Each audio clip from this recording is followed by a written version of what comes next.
Hey everybody, you're watching Ready Set Drone, and if you're thinking about buying a Mavic Pro or a Mavic 2 Zoom, this is the video you want to watch first, so stay tuned.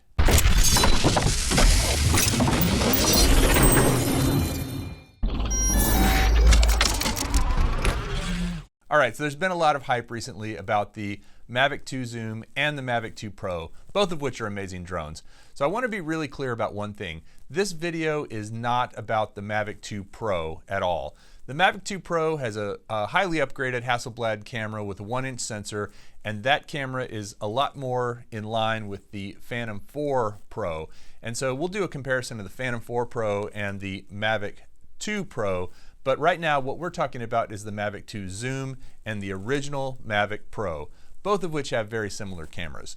So if you're a hobbyist or someone who just likes to travel and take awesome video and photography, then the Mavic Pro and the Mavic 2 Zoom are great solutions for you. So to start with, I want to acknowledge that the original Mavic Pro and the Mavic 2 Zoom have a lot in common, but they also have a lot of differences that I want to go through. And once again, I want to emphasize this video is more for hobbyists and for travelers who like to do cool video and photography, not necessarily for professionals. So let's start with the similarities between the original Mavic Pro and the Mavic 2 Zoom. First and foremost, they are both very, very portable and very, very easy to travel with. They're so great if you're going on a trip to be able to pack them down into a very small size, and the Mavic 2 Zoom and the Mavic 2 Pro, for that matter, are both very similar in size to the original Mavic Pro. The ratio of quality to portability on all the Mavics, including the Mavic Air, is amazing. For what you pay, you're getting a really high quality drone. The original Mavic Pro and the Mavic 2 Zoom both have a 1/2.3-inch CMOS 12 megapixel sensor for the camera. It's a decent sensor. It's not great in low light, and I would say it's kind of on par with or maybe a little bit better than most modern cell phones.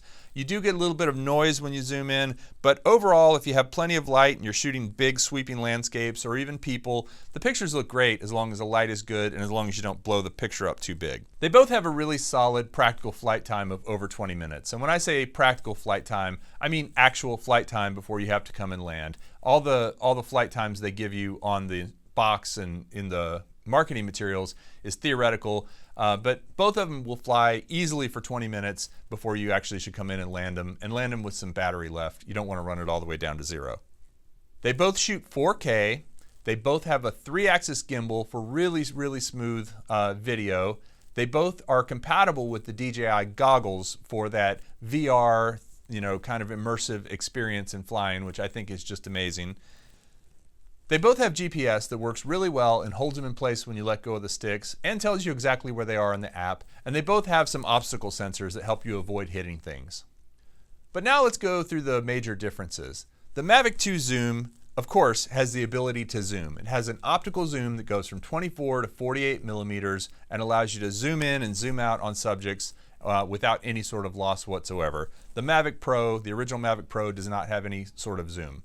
The Mavic 2 Zoom has a 4S battery versus a 3S battery on the original Mavic Pro, which actually gives you a slightly longer flight time on the Mavic 2 Zoom.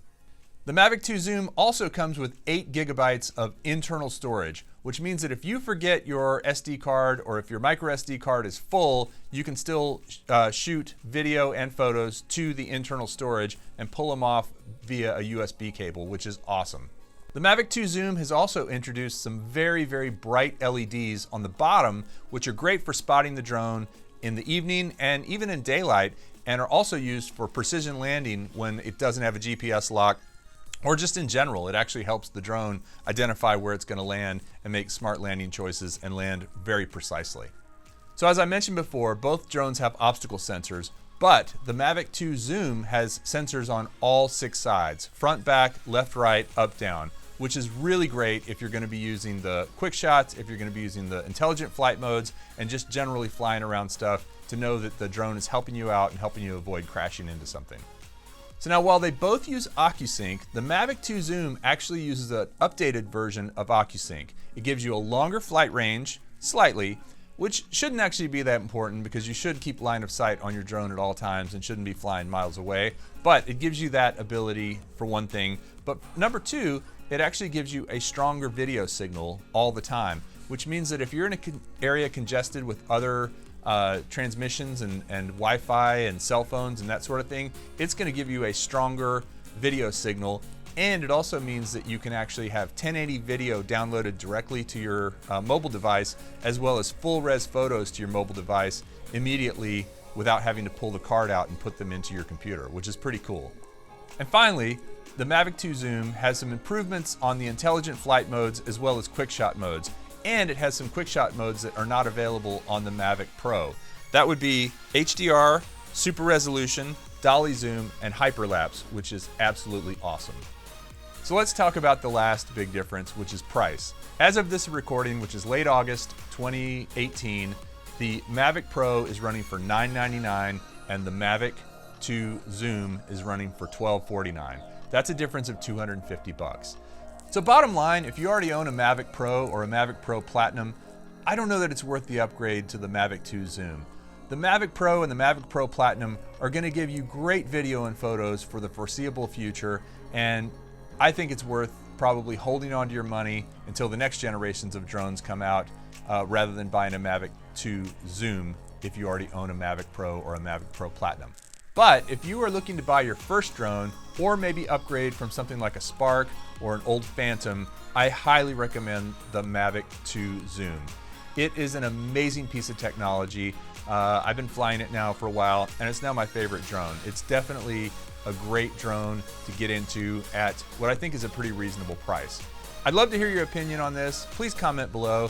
And if you want to know more about drones and drone technology, please subscribe to Ready Set Drone, hit the notification bell, and join us in the future. Happy and safe flying. We'll see you next time. Thanks for watching.